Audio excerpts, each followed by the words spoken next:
there's a way to make an entrance. This is my destiny. It was now a conspiracy of witches. Download Veely today.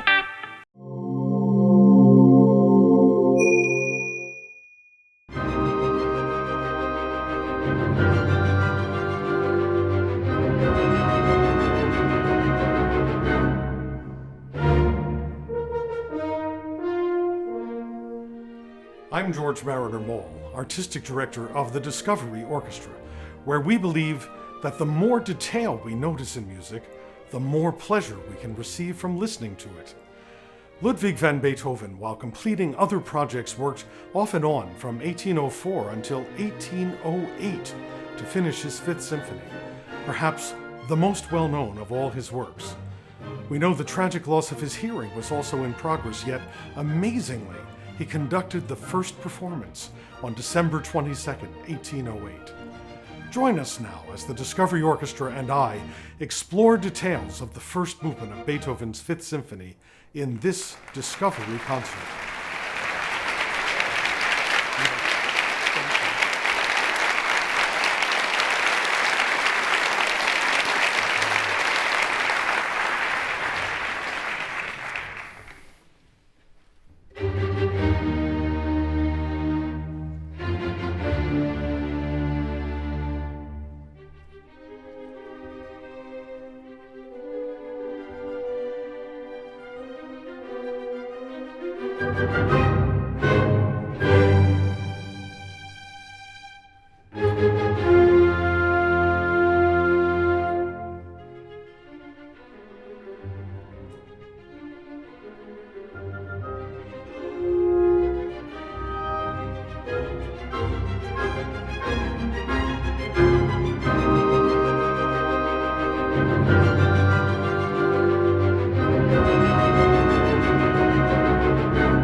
Thank you for that wonderful show of appreciation.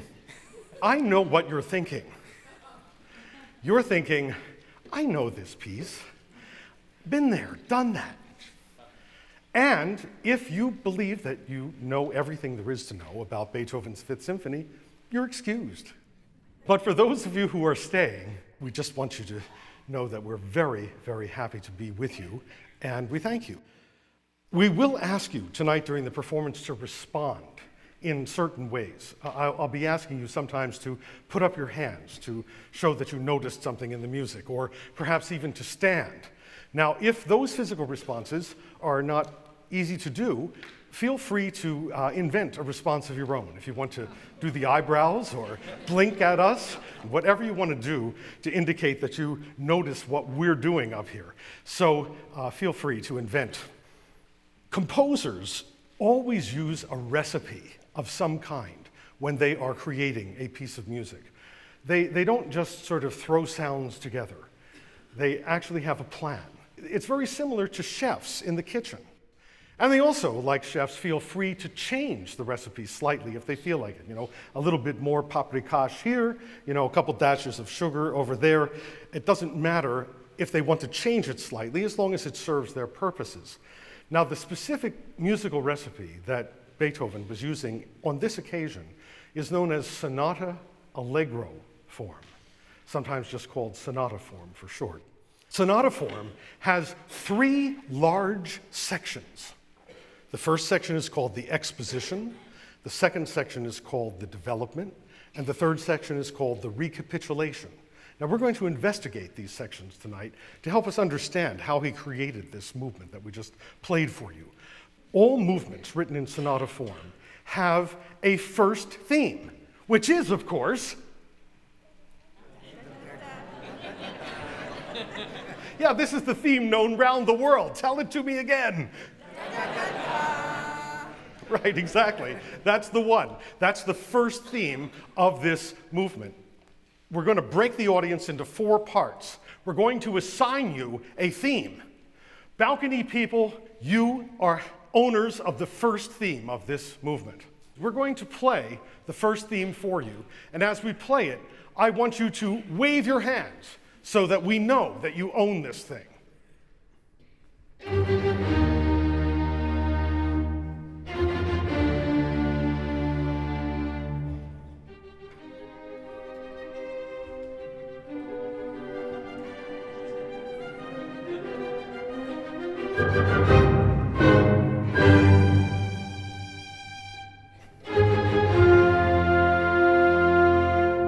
You were great. Now, where there's smoke, there's fire. Right. And where there's a first theme, there's always a second theme. What's the second theme of this movement? The silence is deafening. We don't know what the second theme is, do we? Maybe. But I'll tell you what, we're going to assign it to the center orchestra. Now, as we play it for you, we would appreciate it if you would wave your hands to that. If the orchestra would be so kind to provide us with a second theme, I'll watch you while you wave.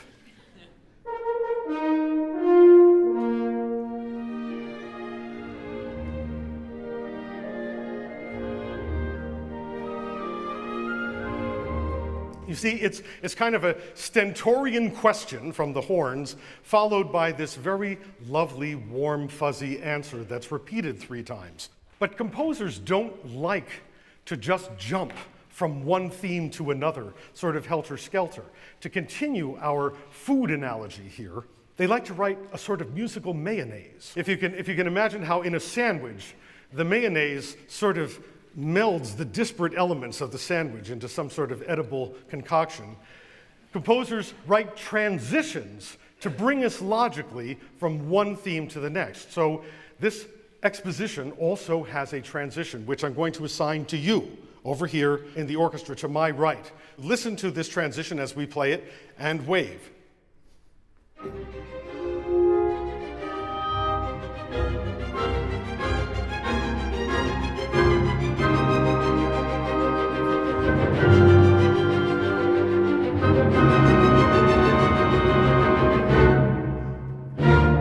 Fun, isn't it? Okay.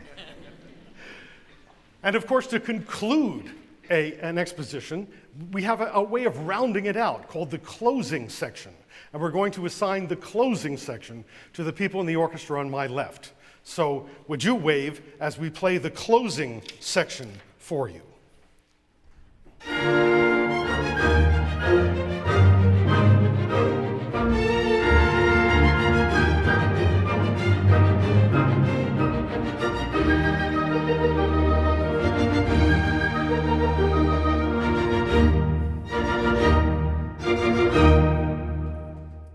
Usually, composers like to write discrete ideas for these sections.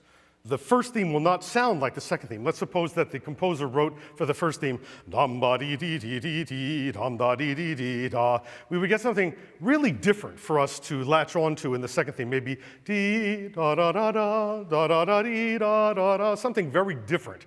And the same thing would be true of the transition and the closing section as well. You would feel that they are distinct.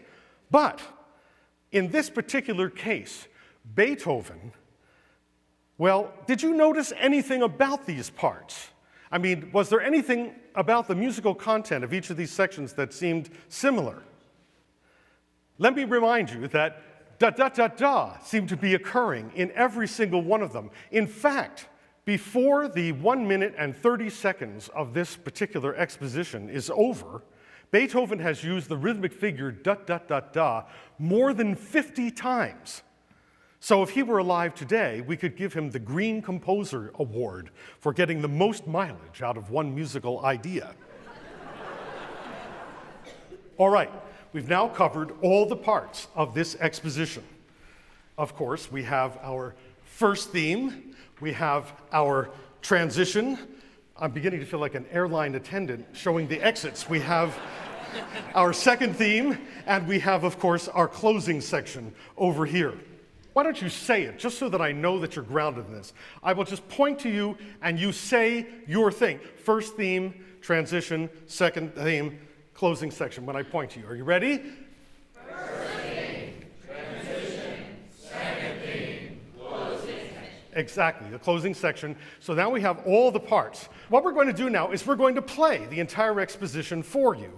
And your mission, should you choose to accept it, is when your material is being played, wave your hands. Now you might want to wave even in time with the music. I would just ask you just to be a little careful. We don't want any injuries to take place. Just be mindful of people that are around you as you're moving your body.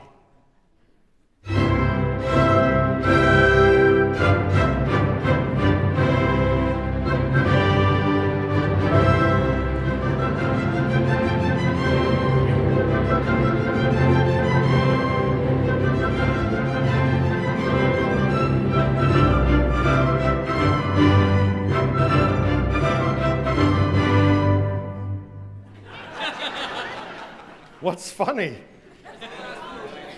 Right, we played the wrong music. We played the last movement on purpose just to see if you were actually paying attention.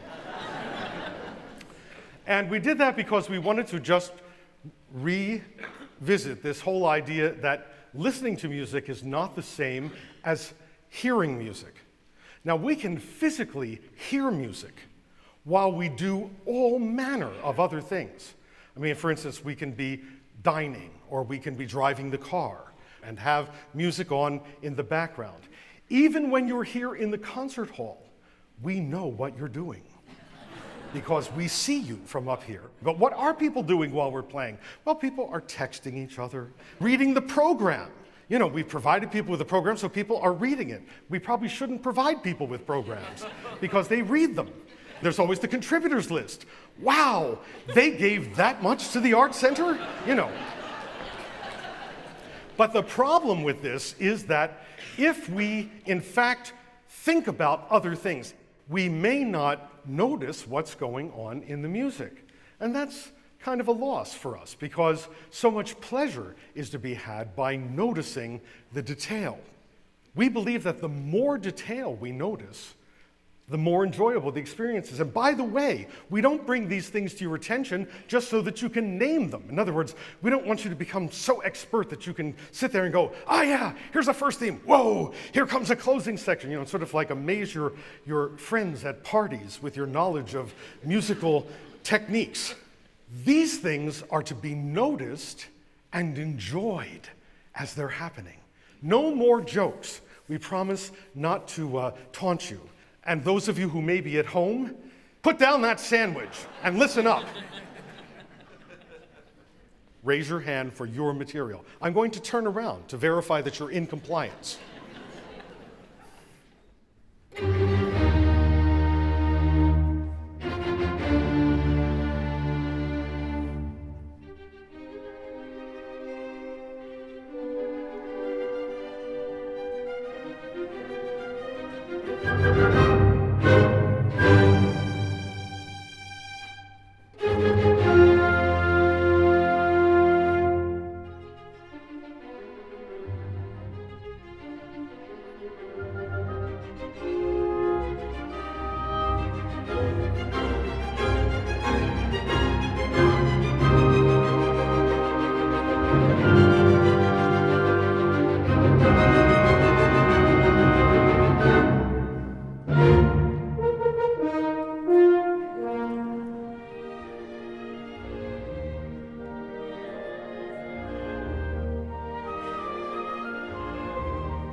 You all have little blue listening guides. Look at number 1, and you see there that it says, the first theme is introduced by 2 strong unisons. Unisons.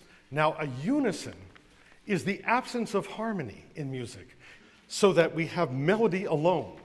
Beethoven started with a unison statement. You might wonder, what would it sound like if he did it with harmony?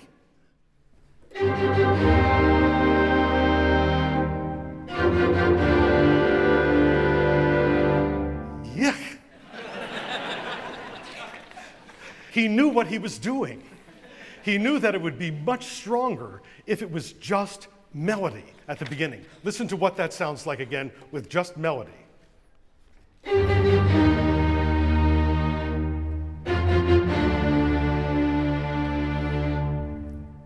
You'll notice in the guide that there are a number of places where there are gaps in the information. Hopefully you will fill in those blanks as we go on by listening. But I'd like you to listen at number 2. Tell me how many chords there are at the end of number 2 and which instrument hangs on. If you want to really be honest about this, maybe you would close your eyes.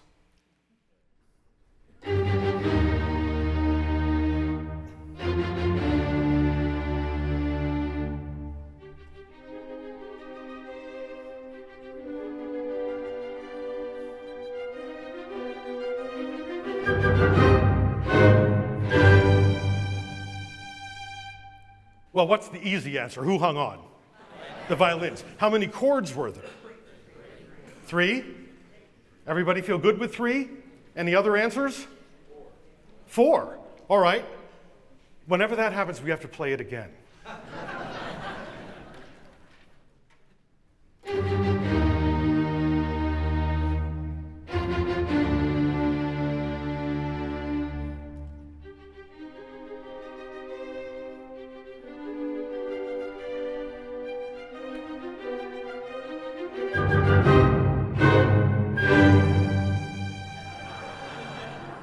Everybody feel good about 3 chords, I hope, now? Yes, good. At number 4 in your listening guide, it talks about ascending sequence. Now, sequence is a really exciting concept in music. It has to do with repeating a musical idea, but at a different pitch level. Just so that you know what it would sound like if this were a repetition, I'm going to ask the orchestra to play the music without changing pitch level.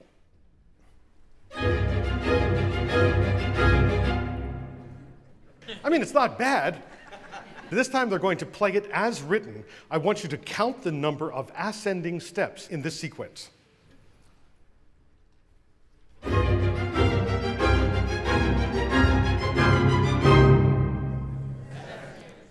7. 7?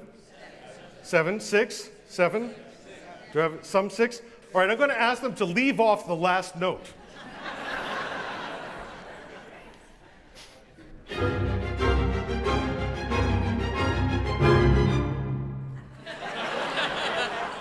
How many steps are there in this sequence?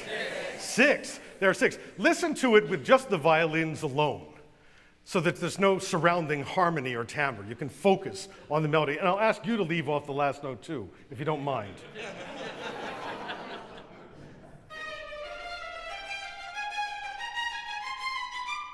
Everyone feel the 6? Okay, yes, all right. All right, now here's the thing. We're going to play it all again for you together. Notice that we will put that last note on there because that's the arrival point. And that's one of the great things about sequence. It makes us feel like we're going from here to here.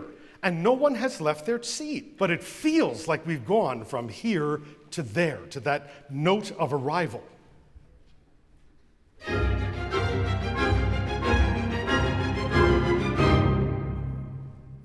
And number 5 in the listening guide, I want you to count the number of chords that end this idea.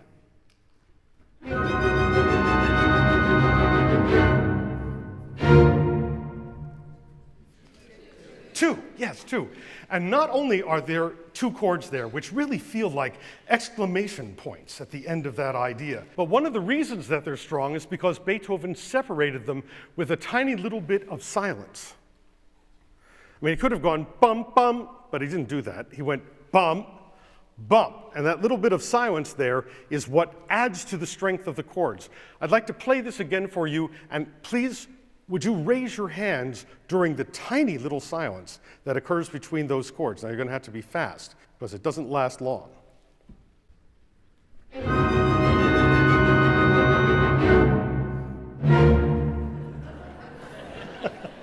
You wanted to put an extra silence in there. In fact, he does give us an extra silence after that before he goes on to the second theme.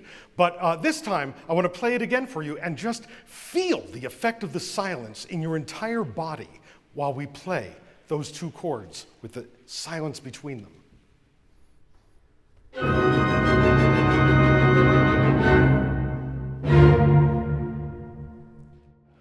We see that this idea, like so many ideas, is really an evolutionary process. I mean, we just didn't wake up one morning and suddenly there was Sonata form on the table. This idea was the product of many minds. Some of the important ones in this process were Franz Joseph Haydn, Wolfgang Amadeus Mozart. How about this one? Jan van Hal. Do we have any Van Hal fans out there? And my personal favorite, Karl Ditters von Dittersdorf. Van Hal was a fabulous cellist as well as composer, and Dittersdorf was a violinist composer. Now, Mozart, Haydn, Van Hal, and Dittersdorf were all friends. And we have in the historical record that at least on one occasion they played string quartets together. We also know that Beethoven studied composition, or at least counterpoint, with Haydn for a while. So we see that all of these people were involved in the evolution of this idea. And we can see that sonata form is really taking its cue from an even earlier idea called ternary form, which is simply ABA. Composers and audiences, listeners, love ABA because it has unity and variety in it. The A sections provide the unity, and the B section in the middle provides the variety. Now let's do an ABA with the audience here. Everybody on the floor in the orchestra is going to be A. The people in the balcony are going to be B. What's wonderful about it is the fact that it provides unity and variety. You start in one place, you go someplace different, and you come back to where you were. You start at the New Jersey Performing Arts Center, you go on a journey somewhere, and you come back to the New Jersey Performing Arts Center. So let's have the A people practice their part. A. Say it again, please, very nicely. A. Now, the people in the balcony are going to say B, but I want you to say it in the most annoying voice that you can muster. Are you ready? B. Good. Now let's do the whole thing. A, B, A. Are we ready?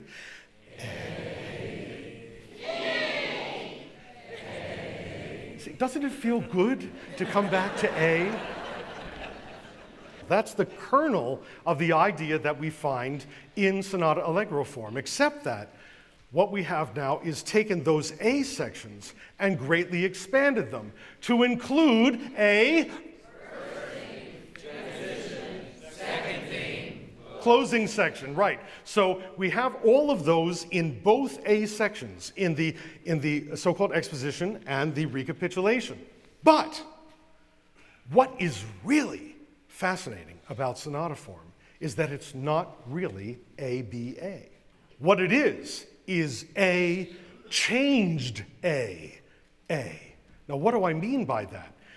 The composer takes ideas that are presented in the exposition and alters them in the development in such a way that people who are paying attention, again, this is only good for people who are not reading the program notes while this is going on. People who have paid attention during the exposition notice the changes that are made to the ideas there in the development. It has another emotional impact to have changed an idea. It creates tension in the listeners, which has to be released by getting to the recapitulation. Let's listen to some of the strange things that Beethoven does at the beginning of the development. The very first thing he does is to take a rather abrupt